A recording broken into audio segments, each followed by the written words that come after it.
Hello dear students, maximum students को audit subject से एक सबसे बड़ी दिक्कत ये होती है कि सर हम लोग पढ़ लेते हैं पर हमें याद नहीं रहता, हमारे नंबर नहीं आ रहे हैं और इतना वास्ट सिलेबस कवर कैसे रहे। खास तौर पे ये दिक्कत कि पढ़ा था भूल गया। How do you handle this? Audit में एक बात बता देता हूँ, पढ़ने की मैं तुम्हारे साथ 5 टेक्निक्स अभी डिस्कस करने जा रहा हूँ। दीज आर द 5 टेक्निक्स, एक एक करके मैं डिस्कस कर दूंगा, ठीक है। और अगर तुम एकदम मतलब डिसिप्लिन से केवल ये 5 टेक्निक्स फॉलो करोगे, आई एम अश्योरिंग यू, तुम मतलब पास तो होना ही है, एग्जामिशन भी आएगा मौके पे। मुझे पता है कि मैक्सिमम स्टूडेंट्स को इतना डर लगता है कि डर के मारे वो ये बोलते हैं कि भाई मेरा 40 दिला दो ऑडिट में, बाकी मैं एग्रीगेट का जुगाड़ कर लूंगा। लेकिन मैं बोल रहा हूँ तुम डिसिप्लिन से करो, 40 तो आएगा ही आएगा, मौके पर 60+ एग्जामिशन हो जाएगा, कोई दिक्कत नहीं होगी। एकदम स्ट्रक्चर्ड अप्रोच और बहुत सिंपल है, कोई इसके लिए एवरेस्ट की चढ़ाई नहीं करनी, कोई रॉकेट साइंस नहीं है। Let's start. 2 चीज़ों पर यह सब्जेक्ट डिपेंड करता है, इंटेंसिटी और कंसिस्टेंसी। इंटेंसिटी का मतलब होता है कि आप कभी कभी उस सब्जेक्ट पे आपको बहुत ज़्यादा एफर्ट मारना पड़ता है, एक साथ देना पड़ता है। जैसे एग्जाम टाइम, अगर आप ऑडिट का एग्जाम देने जा रहे हो तो उस 1.5 दिन तक तो आप जम के ऑडिट रिवाइज करोगे ही, लेकिन उसके पहले जो पहले वाला मंथ होता है, लेट्स से जैसे मई में एग्जाम है तो अप्रैल मंथ में तुमको लगातार 5-6 दिन तक एकदम सुबह से रात तक ऑडिट पढ़ना पड़ेगा। That is called intensity. Now don't confuse intensity with consistency. Consistency के अलग एडवांटेजेस हैं, इंटेंसिटी के अलग हैं, ठीक है। साल भर आप पढ़ते हो, थोड़ा बहुत पढ़ते रहते हो, वो कंसिस्टेंसी है कि रोज पढ़ो। कंसिस्टेंसी का मतलब क्या है कि ऑडिट सब्जेक्ट ऐसा है कि डेली 2-3 घंटे पढ़ना चाहिए। अगर तुम्हारा अभी 2 महीने बाद ऑडिट का एग्जाम है तो तुमको डेली, अगर तुम इंटर के स्टूडेंट हो तो डेली 2 घंटे, और अगर फाइनल के स्टूडेंट हो तो डेली 3 घंटे तुमको ऑडिट पढ़ने ही चाहिए, ठीक है, daily. That is consistency. Consistency से क्या होता है, ऑडिट सब्जेक्ट के भूलने की प्रोबेबिलिटी कम हो जाते हैं, तुम हमेशा सब्जेक्ट के टच में बने रहते हो और प्रिपरेशन चलते रहता है। वरना क्या होता है कि एक ऐसा सब्जेक्ट है ना ऑडिट की किताब उठाने में भी स्टूडेंट को डर लगता है। That is consistency. इंटेंसिटी का मतलब है आपको कंसिस्टेंसी के अलावा बीच बीच में एकदम सॉलिड एफर्ट भी देना पड़ेगा ऑडिट में। जैसे कि 2 दिन रख लिया तुमने कि 2 दिन लगातार मैं 12-12 घंटे सिर्फ ऑडिट पूरा रिवाइज करूंगा। फॉर इंस्टेंस एक एग्जांपल लेते हैं, मार्च महीना है, तुम डेली 2-3 घंटे ऑडिट में डिवोट कर रहे हो, एंड लेट्स से 21 डेज या 25 डेज के साइकिल में तुम्हारा ऑडिट एक बार पूरा पढ़ना हो गया। अब तुम 2 या 3 दिन का एक ब्लॉक निकालो, 12 घंटे मतलब 24 या 36 घंटे लगाकर फुल ऑडिट एक बार रिवाइज कर डालो। That is intensity. तो कंसिस्टेंसी भी जरूरी है, इंटेंसिटी भी बीच बीच में ये एपिसोड्स जरूरी होते हैं, ये तुम्हारे पूरे ऑडिट के नॉलेज को एकदम ऊपर उठा देंगे जोर से। That is number 1। नंबर 2, तो मेजॉरिटी स्टूडेंट्स क्या करते हैं, एक रूटीन तो बना ही लेते हैं कि डेली 2-3 घंटे पढ़ना है, पर वो इंटेंसिटी वाली चीज को इग्नोर कर देते हैं, वो कर नहीं पाते। उसी पे एफर्ट करना है कि बस डेली बस मैं 2 या 3 दिन का स्लॉट निकालो, सुबह से शाम तक बस ऑडिट पढ़ता रहूंगा। सेकेंड चीज है, all chapters are interconnected in audit. बहुत कम सब्जेक्ट्स हमारे सिलेबस में ऐसे होते हैं जहां पे ये प्रॉब्लम होती है। Audit is one of those subjects.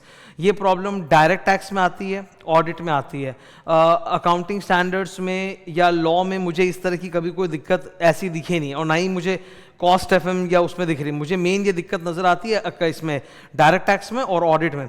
सारे चैप्टर्स इंटरकनेक्टेड है। जब तुम ऑडिट पढ़ने बैठते हो तो जो तुम चैप्टर 1 में सुन रहे हो वो तुम पूरा चैप्टर नंबर लास्ट तक सुनते जाओगे बीच बीच में, ऐसा होगा। तो इंटरकनेक्टेड होने की वजह से क्या होता है कि तुमको एक रिदम बिल्ड करना पड़ता है। ऑडिट की वोकैबुलरी, ऑडिट की लैंग्वेज, ऑडिट के जो माइक्रो छोटे छोटे कॉन्सेप्ट्स हैं उसमें तुम्हारा हाथ बहुत मजबूत होना चाहिए, क्योंकि वो हर बार यूज हो रहा है। ऐसा नहीं कि मैंने चैप्टर 1 पढ़ा, उसमें जो सीखा मैंने उसको मैं फेंक दूंगा, अब मैं चैप्टर 2 में जा रहा हूं तो पूरी नई दुनिया है। It's not going to happen like that. Audit में सेम कॉन्सेप्ट्स बार बार रिपीट होते हैं। ये गुड न्यूज भी है कि चलो बार बार रिपीट होने से बार बार रिवीजन हो जाता है, तो हम लोग को याद रहता है, ठीक है। तो इस बात को भी थोड़ा मतलब सोचना कि ऑडिट में इंटरकनेक्टेड बहुत ज़्यादा होता है, बहुत ज़्यादा। आपको मतलब सारे स्टैंडर्ड्स में एक कॉमन पॉइंट्स तो मिल ही जाते हैं। तीसरी, रट्टा की जो बात होती है ना कि रट्टा बहुत डिफिकल्ट है। फर्स्ट ऑफ ऑल मैं बता देता हूँ कि 100% सिलेबस इज नॉट रट्टा। 75% सिलेबस प्रेम से मैं तुमको बता सकता हूं, चाहे तुम इंटर के छात्र हो चाहे फाइनल के छात्र हो। ऑडिट में 75% ऑडिट इज कॉन्सेप्ट्स कि समझ में आ गया एकदम, मैं अब लिख सकता हूं। लेकिन रट्टा कहां पे आता है, समझ में तो आ गया लेकिन बुलेट्स दिए हुए बहुत सारे, और बुलेट्स ऐसे हैं कि वो नॉर्मल कॉन्सेप्ट से याद नहीं हो रहे, उनको याद करने में अलग से मेहनत देनी पड़ रही है, वहां रट्टा का रोल आता है। तो आप देखोगे कि पूरे सिलेबस में ना केवल 20 से 25% वो सेंटेंसेस, पैराग्राफ्स, वर्ड्स होते हैं जिनको रट्टा करने की ज़रूरत है, नॉट 75%। इसके लिए मैंने अपनी तरफ से एक काम किया है कि मेरी जो भी बुक्स आती हैं ना, उसमें मैं क्या कर रहा हूँ कि मैंने एक प्रॉपर कलरिंग स्कीम फॉलो किया है। कलर बुक्स होती है थियरी की, तो कलरिंग स्कीम फॉलो किया है। अब जैसे 250 पेजेस की किताब है, तो उसमें कहाँ कहाँ कौन से वो डायलॉग हैं, सेंटेंसेस ऑडिट में जो हम लोग बार बार भूलते रहते हैं, जिनको याद कर लेने से हमारे लिए वो चैप्टर आसान हो जाएगा, उसको मैंने एकदम एक सेपरेट कलरिंग स्कीम से बना दिया है। इसको मैं बोलता हूं daily revision plus LDR, last day revision. Daily revision का मतलब क्या होता है कि जब आप ऑडिट में कोई भी चैप्टर पढ़ो, सब्जेक्ट पढ़ो, तो चैप्टर के अंदर ही ना आप देखोगे वो पोर्शन जो 20-25% है जो ऐसा है कि ये भूलते और ये इंपॉर्टेंट है, ये कर लिया तो बाकी 75 भी हो गया। तो उसको डेली बार बार रिवाइज करो, और एग्जाम में भी LDR में लास्ट डे में भी वो तुमको हेल्प करेगा। बिकॉज अक्सर हम लोग जानते हैं कि ऑडिट में जो की वर्ड्स होते हैं, डायलॉग्स होते हैं, सेंटेंसेज होते हैं, उनकी बहुत वैल्यू होती है। उससे मेरा पेपर में जो आंसर राइटिंग है वो इंप्रूव हो जाता है, बहुत ज़्यादा इंप्रूव होता है, बहुत फर्क पड़ता है। Number 4, writing tips. ऑडिट में पहले मैं 70 मार्क्स डिस्क्रिप्टिव के बारे में बात कर रहा हूँ, फिर मैं 30 मार्क्स MCQ के बारे में बात करूँगा। मैं 3 इंपॉर्टेंट राइटिंग टिप्स देना चाहता हूँ। जब आपको क्लियर कट आंसर नहीं पता है ऑडिट के किसी क्वेश्चन का, कोई केस सिनेरियो टाइप का आ गया, MCQ नहीं मतलब नॉर्मल केस आ गया और आपको आंसर लिखना है, आपके मन में एक जवाब है पर आप श्योर नहीं हो कि सिर्फ यही है, तो मेरा बोलना है when in doubt it is better to write a long answer. हाथ एकदम तेज चलाओ, write long answer, fast hands, तरातर लंबा आंसर।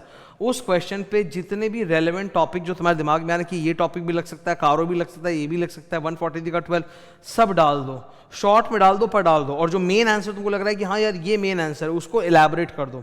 तो right long answers, cover the case from all possible angles, और एक आदत बना लो कैप्शन एवरी पैराग्राफ। जो भी पैराग्राफ आंसर लिख रहे हो, या तो बुलेट वाइज लिख रहे होगे आंसर 1 2 3 4 ऐसे, या पैराग्राफ वाइज लिख रहे होगे, तो हर पैराग्राफ या हर बुलेट में प्लीज गिव अ कैप्शन। वो बहुत इंपॉर्टेंट है, उससे एग्जामिनर जो पेपर चेक करेंगे आपको, उनको इमीडिएटली ये एक अश्योरेंस मिल जाता है कि हाँ यार ये लड़का जानता है क्या लिख रहा है, लड़का लड़की जो भी, मतलब स्ट्रक्चर्ड अप्रोच में लिख रहा है आंसर को, he she knows what ever he is writing. वरना बिना कैप्शन के आप लिखते हो ना, नोबडी केयर्स अबाउट इट, कोई पढ़ने में इंटरेस्टेड नहीं, वो रैंडम एवरेज मार्क बिठा देगा आपको, 4 मार्क का क्वेश्चन होगा 1.5-2 बिठा के आगे बढ़ जाएगा। तो किसी को उतनी फुर्सत नहीं कि आपके आंसर को बैठ के डिटेल में पढ़े, तो आप कैप्शन जरूर दो, चाहे बुलेट में लिख रहे हो चाहे पैराग्राफ में लिख रहे हो। 5, ये एक ऐसी टिप है जो मैंने देखा कई बार आजकल स्टूडेंट लोग इग्नोर करते हैं, पर ये बहुत इंपॉर्टेंट है। मैंने ऐसा पाया है कि ऑडिट सब्जेक्ट में रिलेटिवली MCQs ईजी आते हैं। अगर मैं लॉ से कंपैरिजन करूं तो लॉ के MCQs बहुत टफ लेवल के आ रहे हैं, ऑडिट के MCQs रिलेटिवली काफ़ी इजी आ रहे हैं। अगर आपने 100% सिलेबस अपना पढ़ रखा है, ठीक है। अब देखो मेरी फाउंडेशनल नॉलेज ना बहुत ज़बरदस्त है, मेरे ऑडिट का जो बेस है, फाउंडेशन है, वो बहुत मजबूत है। इसलिए मुझे तो पर्सनली जो भी MCQs आए हैं, जितने भी केस सिनेरियो MCQ आए हैं, सब मुझे आसान लगते हैं। पर ये सिर्फ मेरी बात नहीं है, ये स्टूडेंट्स की बात है। स्टूडेंट्स के लिए मैं बोल रहा हूँ कि अगर आप 100% ऑडिट पूरा पढ़ के जा रहे हो, समझ के आ रहे हो, तो आपको MCQ ईजी लगेगा। कई बार ऐसे MCQs आते हैं जहाँ वो जो लंबी कहानी होती है ना, इसमें 3 MCQ होते हैं, वो कहानी भी पढ़नी नहीं पड़ती, 3 MCQ आप डायरेक्ट आंसर दे रहे हो, और बड़ा आसान है कि 30 में से 24 उठा लो, मतलब 15 में से 12 MCQ क्रैक करना बहुत ही ज़्यादा आसान है, मैक्सिमम आराम से कर सकते हो। तो तुम अगर 24 मार्क्स वहाँ से पुल करके MCQ से निकाल लो ऑडिट पेपर में, तो तुम्हारे लिए पास होने की प्रॉबिलिटी तो 100% हो गई। और ऑब्वियसली 70 मार्क्स में गोबर नहीं करना है, 70 मार्क्स को भी अच्छे से लिखना है, जैसा कि मैंने बताया सारे टिप्स फॉलो करने हैं, तो पास होना तो एकदम गारंटीड है।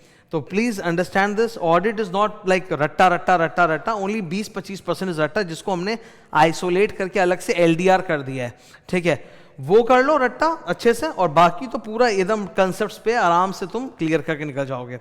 तो ऑडिट को लेके और भी मेरे पास बहुत सारे टिप्स हैं जो मैं तुम लोगों के साथ शेयर करते जाऊंगा। सब कुछ एक ही वीडियो में बता देना पॉसिबल नहीं हो पाता है, जैसे से मेरे पास और पॉइंट्स आते जाते हैं मैं शेयर करते रहता हूँ।